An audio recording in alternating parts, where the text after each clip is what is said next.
demo day, blijven stijlen voor die pay.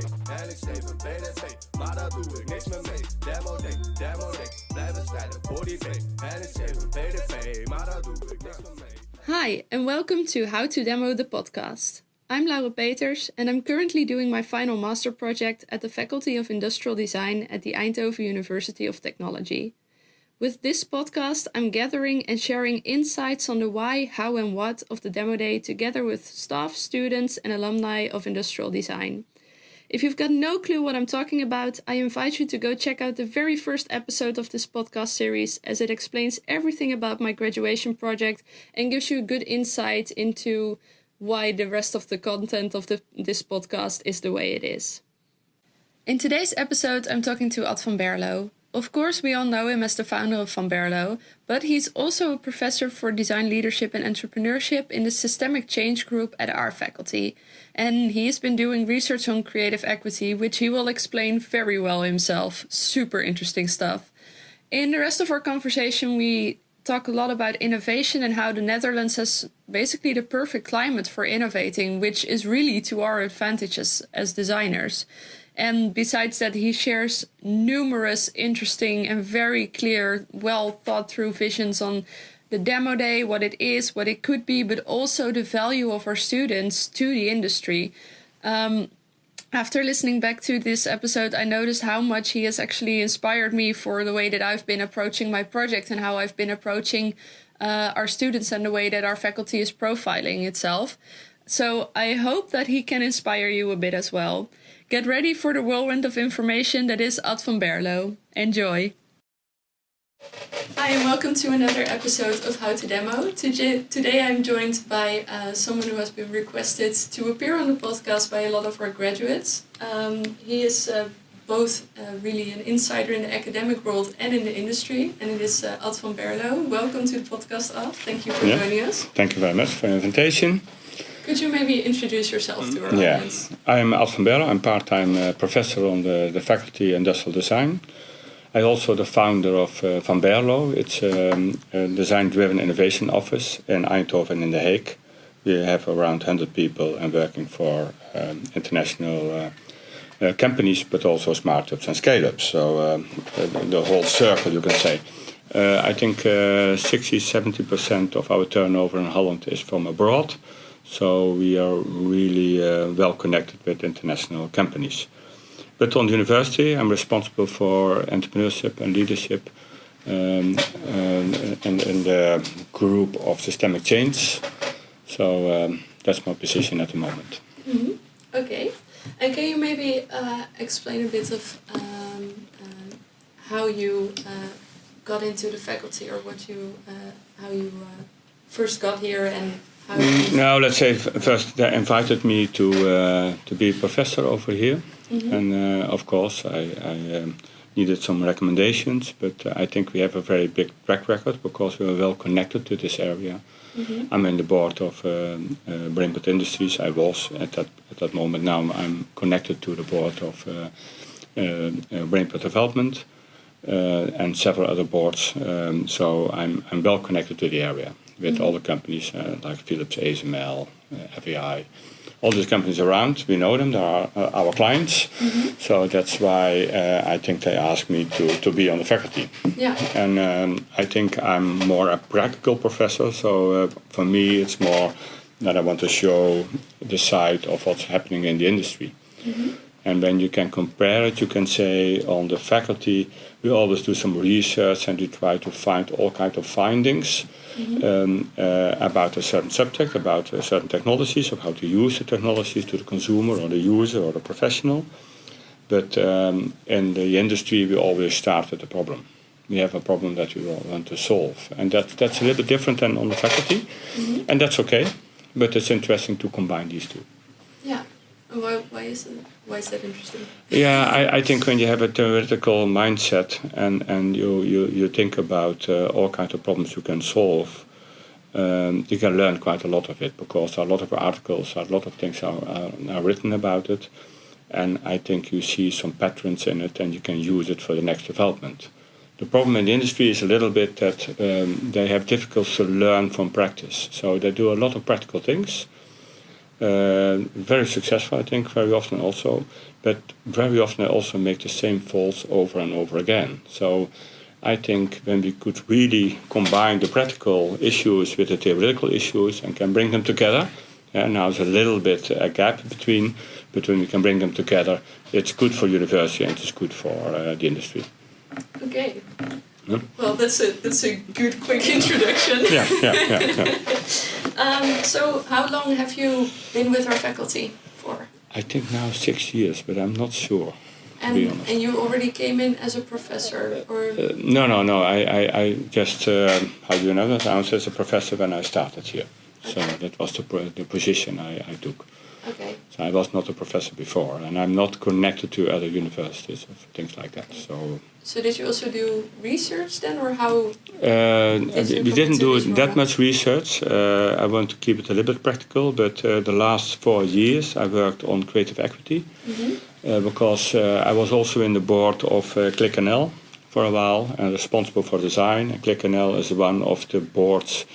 You have the 9 top sectors in Holland, and also the creative industry. Yeah, so you have architects, gaming, all different kinds of things, but also design, industrial design, and I was responsible for design in it. And then I saw when you look to the industry, to our creative industry in total, you see they are not that big. And it's a problem because normally when you get fundings from the government, you must also have some private money with it from companies, and that's a problem for innovation, because when you look to how big the companies are in the creative industry, I think they are an average 2.6 FTE. So that means that a lot of ZZP'ers, so there are a lot of people working alone, 100,000 I think. And so it's difficult for the industry to invest because on a longer term. So there's also a problem when you think about the government is putting public money in it, so and to combine it. So it's a difficult industry, but it's interesting. But for me, started the point over there. I think, how is design related to the board level? How is design related to the industry? And then you can say, in some industries it's different. When you go to Italy, then they have a lot of respect for design and architecture, and so it's a very high level over there. But in Holland, it's just they buy it, and it's always too cheap. So they think it's cost, but I think design and innovation is an investment. Yeah. So it is really necessary for the future from a company. So I started the program, and I call it creative equity. And creative equity means, everybody knows what equity is. It's the money what you have, but I called it creative equity. And I started a program to research, and we did that for 4 years now, last 4 years. The last 1.5 years I did it together with TIAS, the business school in Tilburg. And we were really looking for how can we measure the innovation potential from companies. Because I practice this a lot, of course, with all the projects. We did more than 5,000 projects with clients. And what you can see and what in my experiences is that a lot of companies are very rigid structures. They say, okay, we always have done it like this. They're missing the spark a little bit. Nobody is the owner. They're always a little bit too late.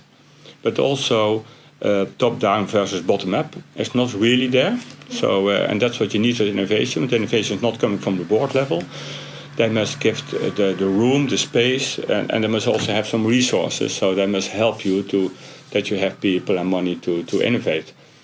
And you see a lot of these things happening in the companies. I was thinking, when I can really measure it and I can go to an index in the next years, then we can really help companies to innovate. Because when you want to innovate, but the climate and the resources, or there are no entrepreneurs, or they are not connected to innovation in a broader sense, then it's difficult to innovate. So, and for me as a company, and also in combination with professorship over here, when a company doesn't understand what innovation is, you have a 4 or a 5 out of 10. And there's a lot of help and a lot of good people around. Perhaps you can make a 6 or a 7, but you can never make 9s out of 10. So you have never the high quality because people don't understand it. So I was thinking, how can I help the industry? How can I help the creative world? Creative industry is to measure innovation potential. Because when they change the structures, and it has a lot to do with culture in the company, but the culture, we say, the culture of a company, you write it down on the wall or on paper, etc., or on the internet, but we call it climate, but the climate is the reality, because what people say and what people do is sometimes different. So we say we measure the climate in a company. The climate is one of the most important things to help to innovate in a company, because you must have respect for each other, you must have a vision, the freedom to operate. All kinds of things are measured over there. A little bit softer values, you could say, but it's extremely important. But the most companies, they really think about operating excellence. They want to have more out of that company with less money, you can say, and that's operating excellence. And there's nothing wrong with it, nothing wrong, it's wonderful. But it doesn't help innovation. For innovation, you need to explore, you need to test, you need to create new possibilities and to experiment and make experiments. And that's what we learn, of course, students over here. I was just going to ask what role do designers play in this? Yeah, and that's why we developed that whole item, and it's a survey, and now at the moment we are rolling it out in several companies. I cannot call any names, but it's really nice, and I think it helps us to position us as designers, as innovators on the board level, because I think that's necessary. So by creating more insight in this climate in the companies and how far the companies maybe are in certain elements that will contribute to a climate that's positive for innovation, you can show the companies where they might need support from people in the creative industry. We make a survey on all kinds of levels. We go 3-4 levels in depth. But also all the different teams will be invited for the scan, and then you can see where are the pockets of excellence and where are the pockets you really need some extra attention to make it on a higher level. So you see all things who are not really connected inside that organization, and that helps you to get a better climate. But there are 4 drivers. You have climate, you have entrepreneurship, you have resources and connectivity. So are you connected to, for example, universities or to a Fraunhofer Institute or to a TINO or to other knowledge centers? Because that's important. And we measure all these 4 different drivers, and that helps you to have the better climate and to do all the drivers to come to a higher extension. So and when you do so, then later on you can really innovate on a higher level, and you can make the difference in the market, because it's always about your competition, and are you better than the competition? And a lower price, we always say, when you only think about operating excellence, first of all, there's always somebody cheaper. So I think it's not the best solution, especially not in Europe and not in Holland, because our labor is too expensive when you compare to Vietnam and Cambodia and China, India, etc. So that's a difficult one. But also I think we have the culture over here, and also the climate already in the countries in Western Europe, that is easy to connect, is easy to have conversations in depth, especially in Holland. That's I think why we are in Holland very innovative when you compare it to a lot of other countries. So because we have the culture to talk to each other and to be open, and we have no respect for higher rank or etc. We don't care. Or he's director or somebody else. We just talk to each other. And that's a good thing. It's a good thing for innovation. I don't know if it's always good, but for innovation it's okay. Cool. Yeah, I'm just processing a little bit because it's a lot. But this is exactly, in a way, I think that it really connects to what I'm trying to do here now for the demo day at least. Trying to create a climate in which we can direct it more in such a way that it really serves presenting ourselves or positioning ourselves, so that the outside world also gets to see what we are actually capable of. Yeah, I have sometimes a little bit problems with it, because we talk about demo days, and then the first question is, demo for who? Yeah. And I think it started for the professors or the PhDs or to show them what you have done in your project. But there's something else than show it to companies. There's something else to show it to organizations or NGOs or governmental areas. That maybe leads to a question that I've asked all my guests up to now. Yeah. What do you see as the role of the Demo Day within our educational model right now? Yeah, but I see two roles. So first of all, it's let's say first of all, the Demo Day is a wonderful thing, because it has different sides and different perspectives. And one of the perspectives is that students see from each other what they have made, what they have done. So perhaps you need more Demo Days just to stimulate each other and to show each other how good some people are, of how far they are, and so you can learn from each other, so we all go to a higher level. That's first of all. Second, I think it's a good thing for professors and everybody who's teaching here that you can see, do you see back what you have teach your students, or are your students in the lead for the new innovation from the future? Because to be honest, I'm old when I compare to you and compare to the students. So, and it's your world. It's not my world, but it's also your world, and you are more future than I am. So I expect that you go one step further than we are.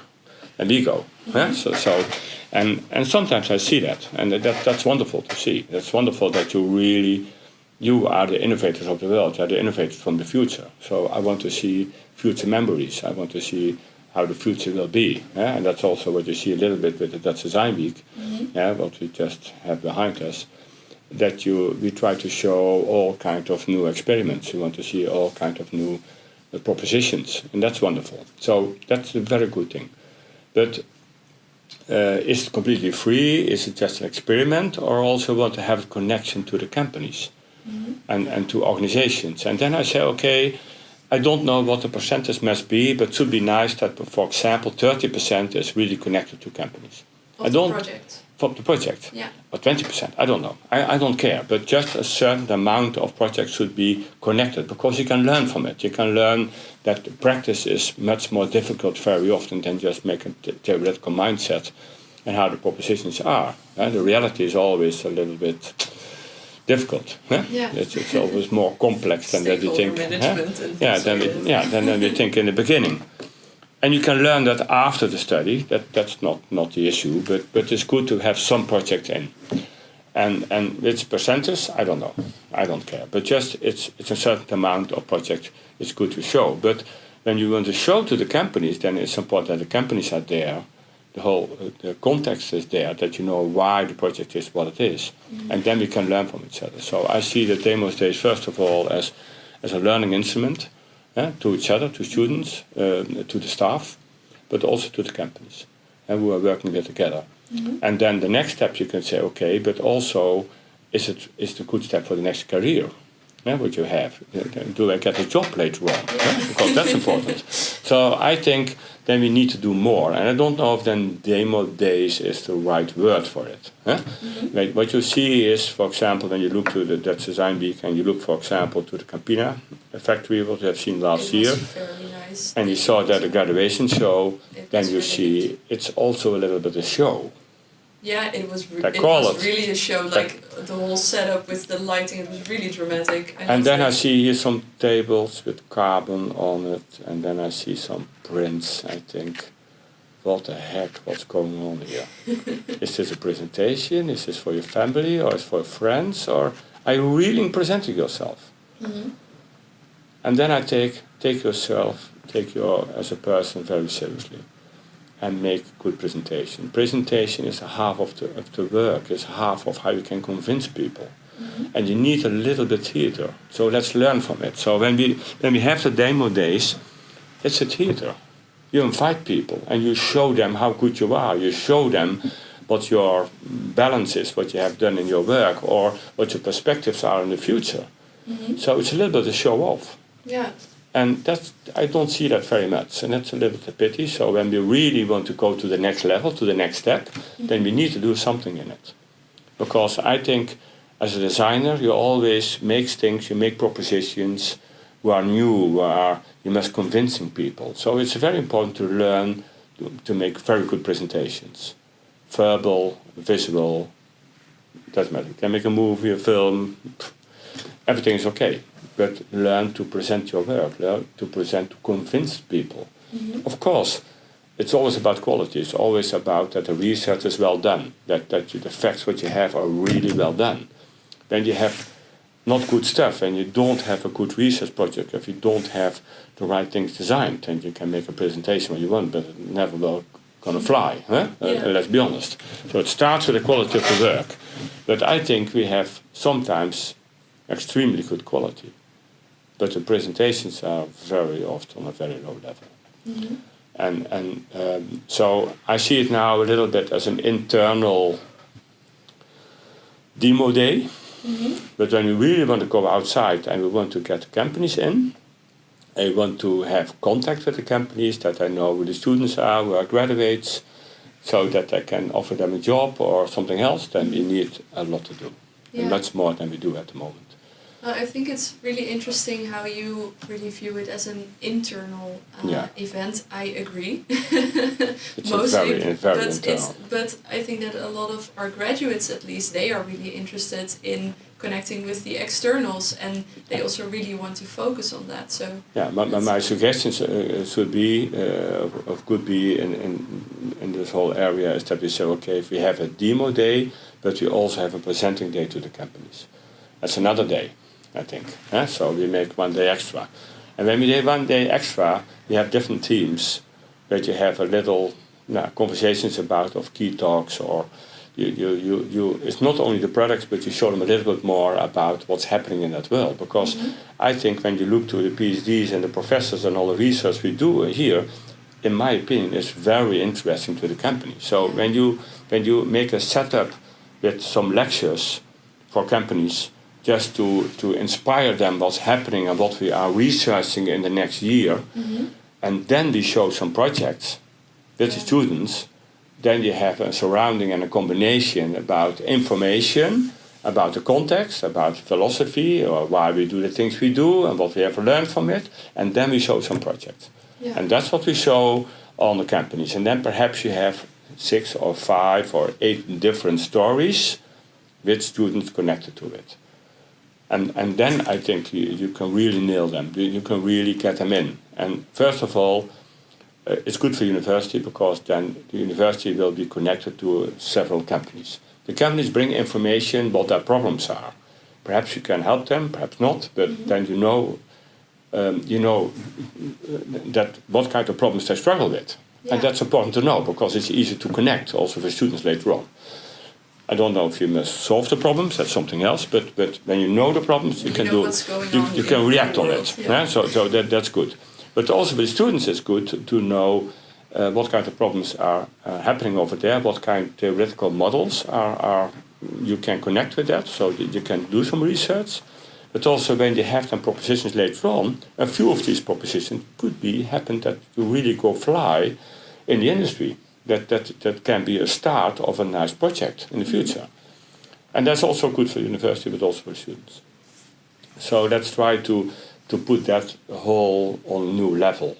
And don't try to mix all these things, because we as a staff, as professors and PhDs and coaches, we need a demo day just to see what's happening, etc. And it gives you a platform to put yourself on. Yeah. That's good. And it can also be a sort of filter for this external... but event. Make an internal and external show, I should say. And the external show must be a little bit more like the Campina, what we say there, that the lights are correct, that the presentation is correct. Coherent. And coherent, and that you can say, okay, every year we have 10 or 15 projects just to put it over there. And then when you invite students or graduates to invite people, to have discussions with them, to have a nice dinner, or a nice lunch together. So informal, you can contact each other, you can change your business cards.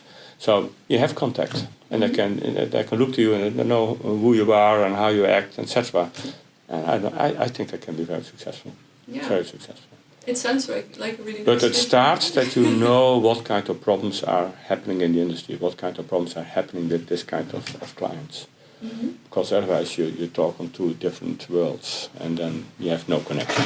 Yeah, I think that is something that happens a lot, and also which a lot of students have questions about, like, okay, so there are all these different people, how do I tell my story to all of them? And that's basically impossible. Yeah, but the problem is, the question is, must you tell your story to all of them? Yeah. I think select them on forehand.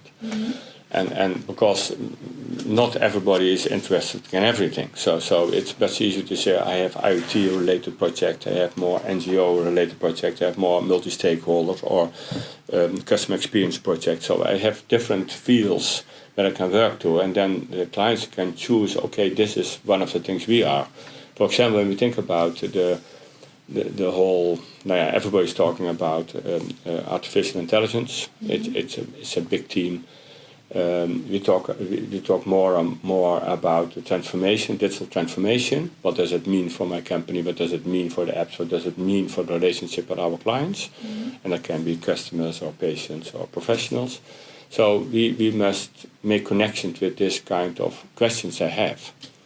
And I think that's quite easy for us. It's not that difficult. Huh? So, and then it's easy to have the next conversations with them, because they're all struggle with it. They're all struggle. Yeah. You mentioned in what you said before that you mentioned something about them. If we know the problems, then we can do research about it. Yeah. So doing research is that. Let me formulate my question differently. We are an academic faculty, so is this ability of us to do research on these problems, is that really what the value is of our students, or how are we valuable to the industry? Yeah, I think that's one of the solutions we have, and one of the capabilities what we have, to dig in the problems and to combine them with theoretical fields and to look after we can find solutions of it. Not every research we do needs to be connected to a problem in the industry. Perhaps 20%. Yes, so I don't know, or 20 or 30 or 50. That's not my decision. I prefer to work on all kinds of problems what I see happening in the industry. When I talked about creative equity, it's not one problem. I just see that the industry. There's a certain trend. There's a certain trend, but everybody is talking about operating excellence. And the experiments are going out, and you see that multinationals have more and more problems to innovate, because they don't know how to connect it. They don't know how to make innovative teams and to connect them to the core of their business. So, and then it's interesting, because I only believe, and innovation is really in the heart of a company. So you can make an external lab somewhere, but that doesn't work. That's proven that it doesn't work. You have always an exception that's working, but mostly it doesn't work. It needs to be in the heart of the company. So that's why I started such a project, but it's not a solution for one company or the other one. It's more in general that you see patterns and want to do something on the patterns. And that's what we do in university. When we do research, it's much more about patterns, about holistic problems, solutions to look to these problems and to try to find an holistic way of thinking. On the end, when one of the clients is coming, you need to dig in that certain problem from that client. But then it's still good that you can do it on a holistic way. And it looks much more broad and about the content of in total, because you see, with the most companies, they have all kinds of silos. And you need to combine it more horizontal, because the client is going horizontal through all the silos what you have in a company, because they don't care how you are organized. They just have a problem and they want to have a solution. And that's, I think, we as designers are very good in what are the possibilities with technology, and how can we connect it with the client? How can we bring these two together? Because we are not really technology designers. We are the user of technology. We can design that. It's more the interpretation of the technologies. But it's not hardcore electronics what we do here. That's another faculty. But we can help them to connect with the industry so that the consumer or the professional can use it on a very nice way. And you understand it. I have a question for you, because a few weeks back I recorded an episode with two of my friends who recently graduated and are now working in design studios, and one of their points was that most of the work that we do now is actually business to business, which involves a lot more stakeholder management, but also we're not directly designing for our users, which is what we're really taught here to do. Yeah. Do you have any thoughts on that? It's just, I was curious because they both experienced that. Sorry, that I understand it right. It's so now they say they are more business to business. Yeah, so in our education, in our projects, the focus is mostly really on directly designing for a user. Yeah, but I'm really surprised that your friends say that because, of course, we have a lot of business to business clients, but we always talk about the client from the client. Because your client, when he's business to business, will be happy when their client, of the client from the client, 3 or 4 steps further on, is happy. Because there's only one group who brings the money, that's the client. All the rest, your proposition, your organization, is all cost. So when you look to the 10 types of innovation, I'm a big fan of it. When you look to the 10 types of innovation, you see the organization, the proposition, and the client side. And the client side brings you the money, brings you the turnover, and all the rest. Throw it away when you don't need it. And with the client, who do you... With the clients, I mean, it can be a consumer, it can be a professional, and professional is very one-to-one, and can be a patient. But when it's a patient, for example, when we do things for Philips is working for a hospital, it's for doctors. On the end, it's a client. And in a hospital, in the medical world, there's a special one, but you have also insurances between, so you have multi-stakeholders. So the insurance company must be happy, because otherwise I don't give the money for it. The hospital will be happy, because it must be a more efficient way of working. The doctor must be happy, because the doctor must have that kind of machines or of services or things organized that he can really do his work on a very high level and very professional. But the patient must be happy too, because when the patient is not happy, then he makes reclamations, he goes to the hospital, he goes to the insurance, and everybody's getting irritated after a while. So on the end, you're always working for the client. You're always working for, but perhaps it's the client from the client. And the difficult thing is that a lot of clients are coming to you, and that's also happening in our practice, and they come to you and say, I know exactly what my client wants. Yeah, I think this is the problem that I think I meant. and then I say, that's okay, nice, let's walk about it. But if you don't mind, we still talk with your client by ourselves. Yeah. Because we have other questions. They are more open to us. They give us other things, they talk other things to us than to you. So it's easier that we go directly to our clients behind. And that's what we normally do. The most, to be honest, I think 90% of our practice work is different than clients are asking for. They give us an opportunity and they say, okay, can you make an offer for this is the problem we want to solve? And I think 95% is different than what the question is. But that's why we are very, ignore some the question they have, and we really dig in what we think what's the problem is. Yeah. And we always make our own minds. We all make all kinds of questions, why. And then you come on the end, you come to the end consumer. And when the end consumer is happy, everybody's happy. Because then it works. So in such a process, what role does presenting the work and the intermediate steps also play that you take within this process of getting to this end result? Now, that's difficult because that's in every project is different. Sometimes you have multi-stakeholders, sometimes you have not that many stakeholders, but it's multidiscipline and combinations of it. But I should say, also to graduates and also to people who work in practice, try to really understand the situation. You're empathic. You must be really empathic in an economical way, but also in do you feel how people are using the product, and do you really understand it? Try really to understand by yourself how things are working. Don't just say that people say, it's working okay, and then accept that that's okay. No, really try to understand. Try to understand why the things are what they are, and why people have the different perspectives. Because I always say, when you have 5 interviews, and they're completely opposite or different, is 5 times the truth. They're all right, but it's very often a different perspective. So you try to understand the different perspectives. And that's what I think, that's one of the biggest challenges for a designer, to not to be too strong, it's your opinion, but to understand you have an opinion, but also try to find out what the different opinions are from all the different stakeholders, and accept that they're all true.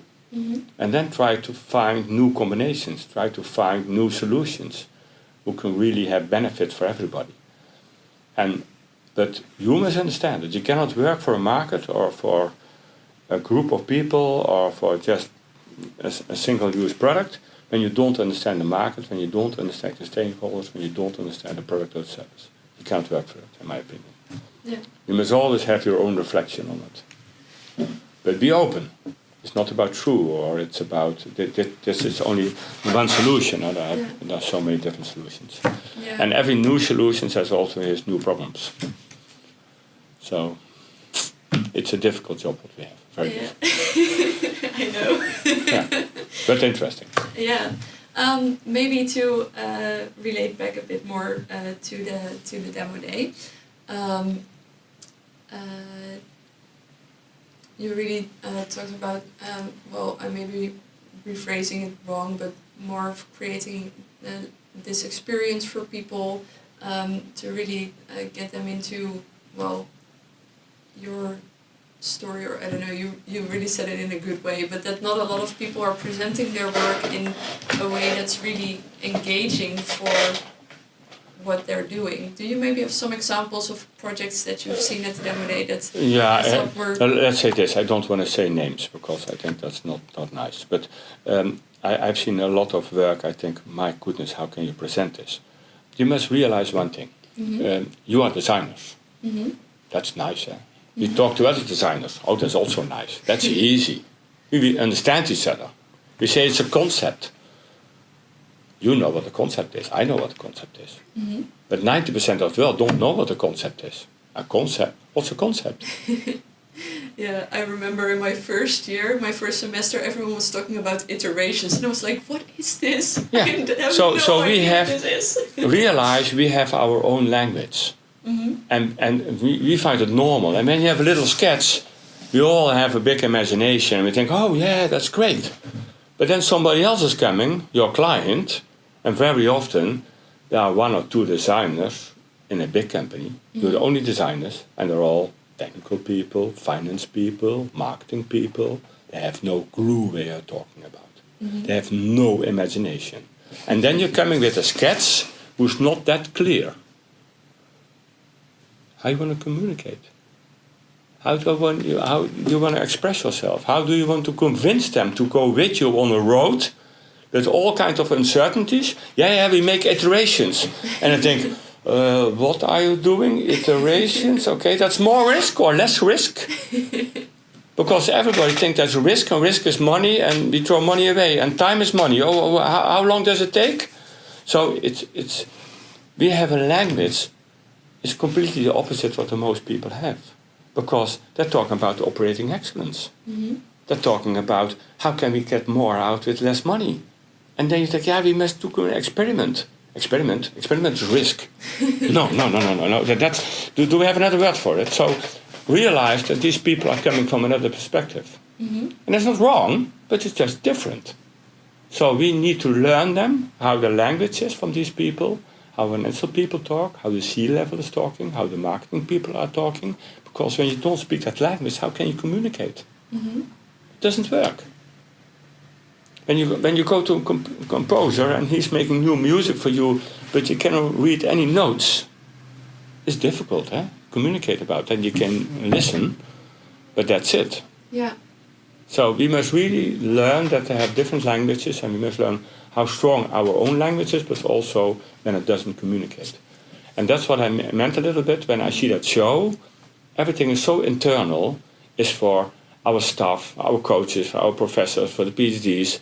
They know the language. And then we find some friends and families, and then a few companies. And they think, oh, what the heck, what's going on here? It's a mess. Doesn't look very nice. It's a proposition. the risk is already big enough, and then it's also not well presented. So maybe because now we also have the tracks in the master at least. Yeah. So for people who are presenting their work in the design leadership and entrepreneurship track, what do you think is, because they need to be sensitive to these things, Yeah. what do you think is important for them in presenting their work? Now, first of all, what I said already, try to understand the language, using the right words, using the right way of writing it down. That's a good thing, and make it very, very visible. Because I think people are not reading anymore. We are reading here, and professors that like to read, and PhDs, everybody wants to make articles, so they really like to read. But in the industry, when you're communicating, for example, to the C-level, don't write 2 pages. After 6 sentences, they think, oh, what the heck, what's going on here? So the time that people spend to read an article or to communicate is very short, is very quick. So you must learn that, so that you must grab people in 20 seconds. They must understand it. So it's really important to train yourself with a lot of presentations that you can really take people with 20 seconds. And when you look to advertising on television, for example, you can see what they can do in 20 seconds. 20 or 30 seconds is quite a lot. The whole message is clear. Yeah. So learn from it and try to make a message in 30 seconds is completely clear. Then you can grab people.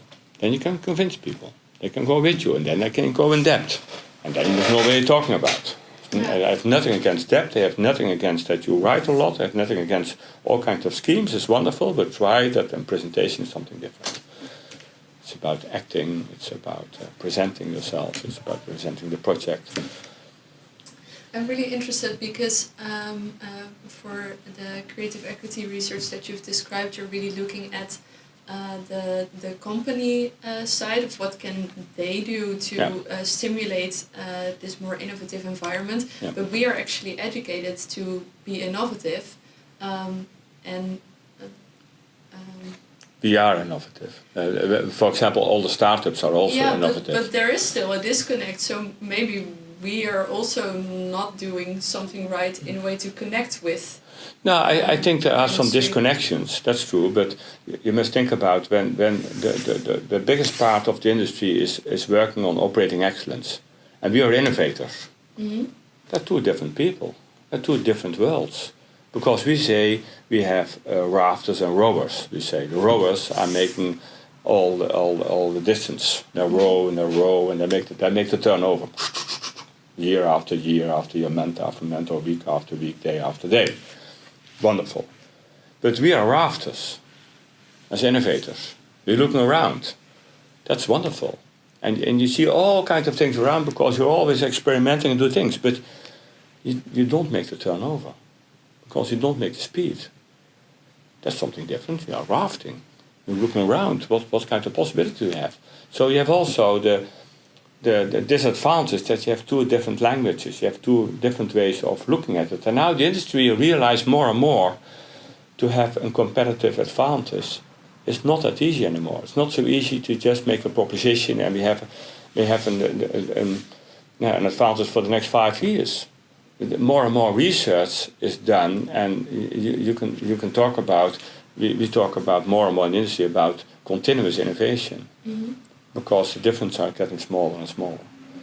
And continuous innovation, then it's connected a little bit, but I don't know how to do it with continuous innovation because the whole stuff is oriented at making the meters, making the turnover, and the operating excellence.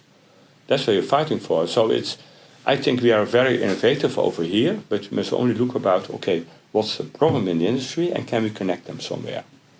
Not on every place, not on every level, it's not necessary, but try to understand why they're doing what they're doing.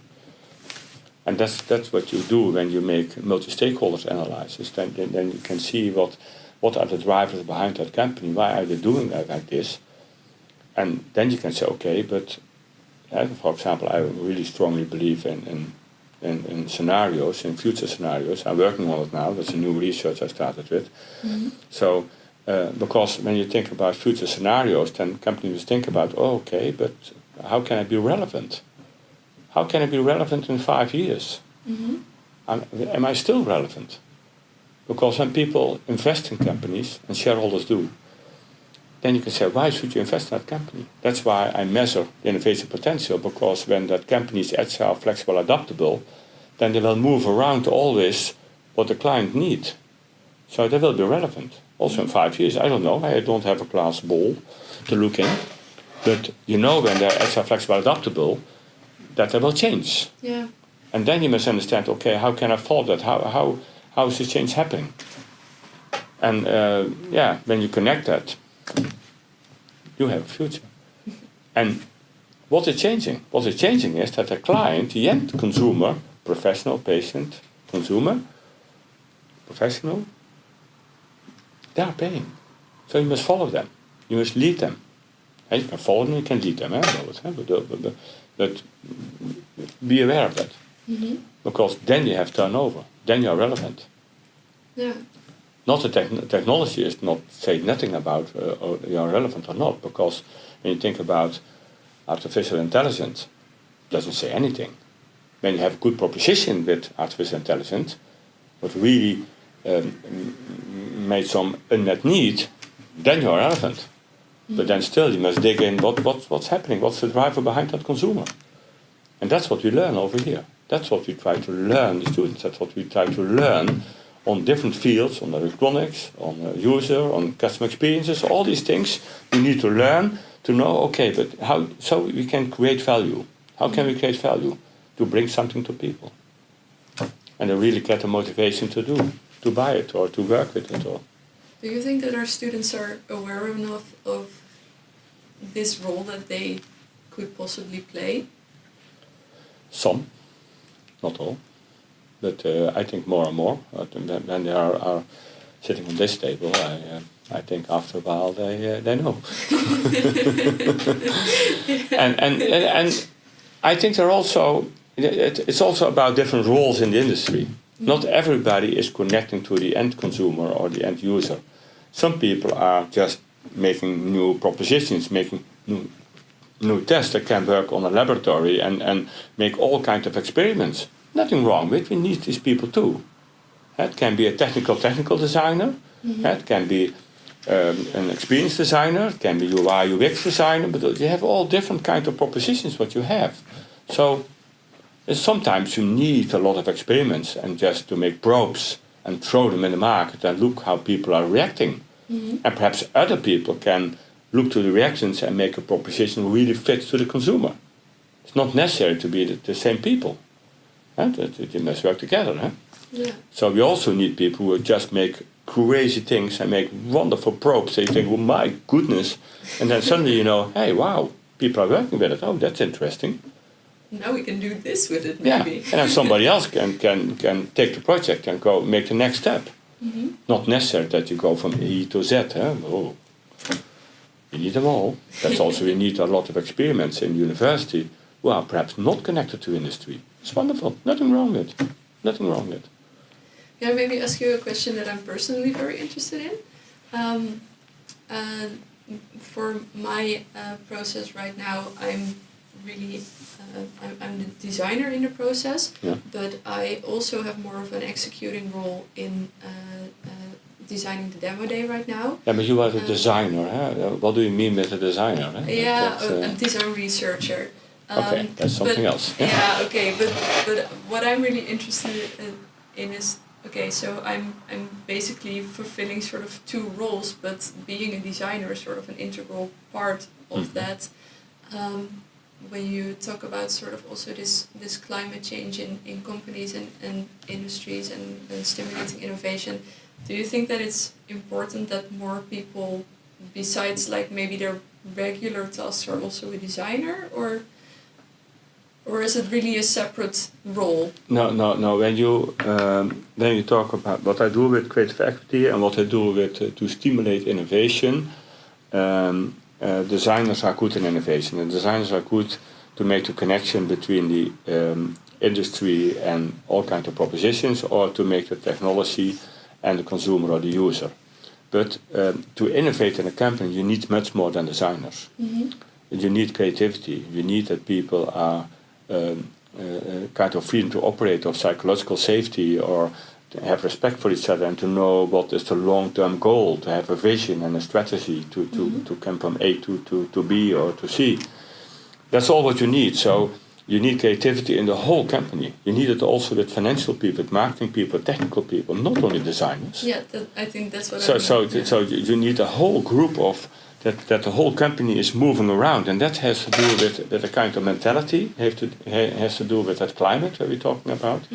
So designers are just a single role in the whole process. Yeah. And that's also, we cannot do that much alone. We need a lot of other people. And I always say there's more knowledge outside this door than inside, because the world is big. There's also in our company, there's more knowledge outside our company than inside the company. You must be aware of that. So you must learn to use the knowledge you need and to bring them together. And that's one of the things I think that designers really can do, because that's what you need to be trained, that you can look in different knowledge fields. How can you combine them? How can you make new combinations, new switches? How can you connect people to each other together to make a new proposition? And you must learn that, you must dig in every time again, and then make a combination to that consumer, to that user, to the company, because then you have to know the stakeholders, analyzers, it must be a benefit for everybody, because otherwise it will not fly. And that makes it interesting. And when you have some certain fields that you really know something about it, that really helps, of course. And you have good skills in organizing, or good skills in visualizing, or good skills in artificial intelligence, or in UI or UX or consumer experiences. It helps. It helps a lot. But you cannot do everything. Yeah. You cannot be a good programmer, and that's not possible. Yeah. But you must know what the problems are for every group and every different discipline, to combine them. That's the same thing as when you talk about, we talk about big data. And we talk about how wonderful it is, because I think it's wonderful. But it's just an extra skill. You have psychological skills, sociological skills, and that gives you information. So with big data, it must be possible to have an extra layer on information to make a very good decision. But you must learn how to kind of make interpretation with big data. It's not just that somebody throws it over the wall and I use it. That doesn't work. You must dig in. Why did I look to that information? Why can I use this information? And why? You must reframe the information almost. And that framing of that information, what is the perspective, how you look to that big data, that's important for us as designers. Not just that analysts say, okay, it's right or wrong. Yeah, these are the numbers. That doesn't work, in my opinion. Yeah. Sometimes it works, but very often you must really reframe the information and reframe the data so that you can use it for innovation. And another reframing is for operating excellence. Another reframing is for the financial people. That's okay, nothing wrong with it. But make your own reframing of data, of the information you get. But that's also for psychological information or sociological information. That's all the same. You must also reframe them. Yeah. Because they have another perspective what they can do with information. Yeah. And when HR is looking to data, they look different than the technical people, look different than the designers. And they're all true, eh? It's okay. Because everybody has its own perspective. Yeah. Well, maybe to start rounding off our conversation, I have one question that I've asked everyone up to now. Yeah. So if you were to present one of your own projects, for example, the Creative Equity project at the demo day, how would you present it? Oh, that's well, that's not that difficult. Now, first of all, I think I should give a lecture. I should invite all kinds of clients and to do a survey on that clients on forehand, and I should present the outcome of that survey on the demo day. And you would do that in like verbal presentations? In verbal and visual presentations. So then I should bring it back and have a discussion about why is the information what it is. Because it's not right and wrong. It's just why is this outcome there? And do people understand that? Yeah. And do they want to change it? And how do they want to change it? So I should start a discussion of what kind of opposition does this bring on information? How do they react on it? And how I want to change the information. So it makes it very practical. But also that are involved, that I go in, that I understand it, that are very close. Because it's, I don't believe in that you stand in front of the group and you say, oh, everything is wrong, it must be like this and this is the solution. That's not interesting. First of all, it's arrogant. And second, it doesn't motivate me. Yeah. I want to be involved. So I think when you make a presentation, the main thing what you must do is how can you get them in their heart? How can you really convince them that this is important for them? And that they get their own interesting information of motivation is touched. So I think, ooh, this is important for me. Yeah. Because then a friend of mine, he's a psychologist, and I asked him, why are people changing their roles? Well, what's necessary? And he said, in Dutch, they need a vorm van lijden. And then you can say, you can go from the lange ei naar the korte ei, so you are your own leader. So that's interesting, because there must be a change. But it can be have that it's really painful what you have. That's why you want to change your behavior and your patterns. But it can also be that you say, oh, but I want to be involved. I'm not involved at the moment. Social media is a little bit like that. Because, oh, haven't you been to that nice party? You have missed something. Ooh, I don't want to miss something. I want to be involved.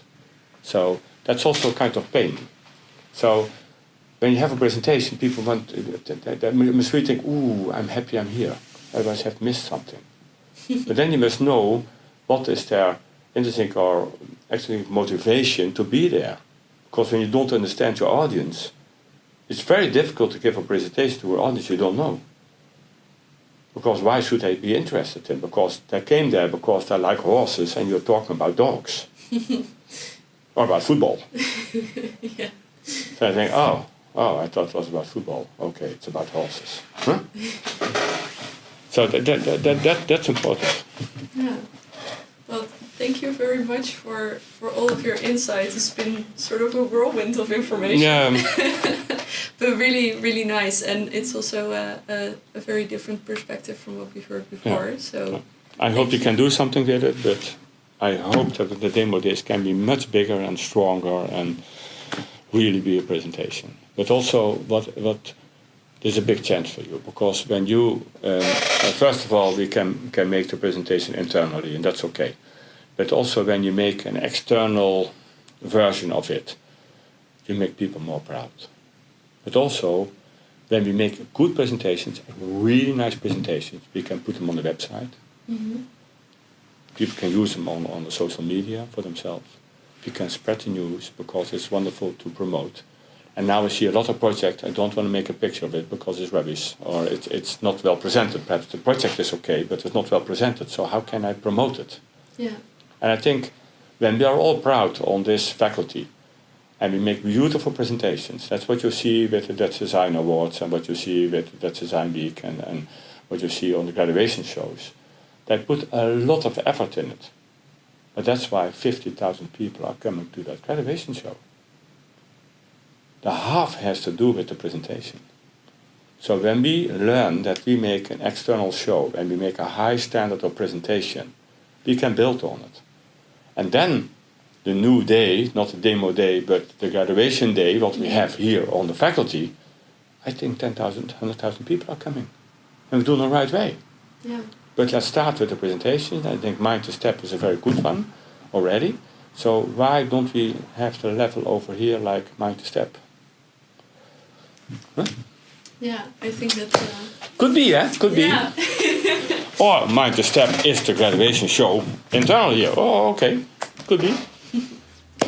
Thank you very much for Yeah. all of your future ideas.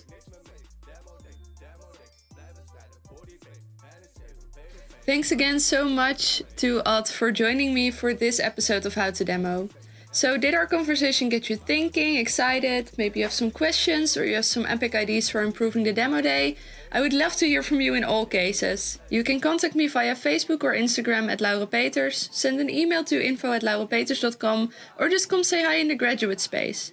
How to Demo is a Studio Het is Ik production made possible by lots of awesome people at Industrial Design. A special shout out to the Kid Salim, Beeks and Lil Showcase for letting me use their song Demo Day as soundtrack for the podcast. And thank you, most of all, my epic listeners. I look forward to hearing from you, and I'll meet you in the next episode of How to Demo.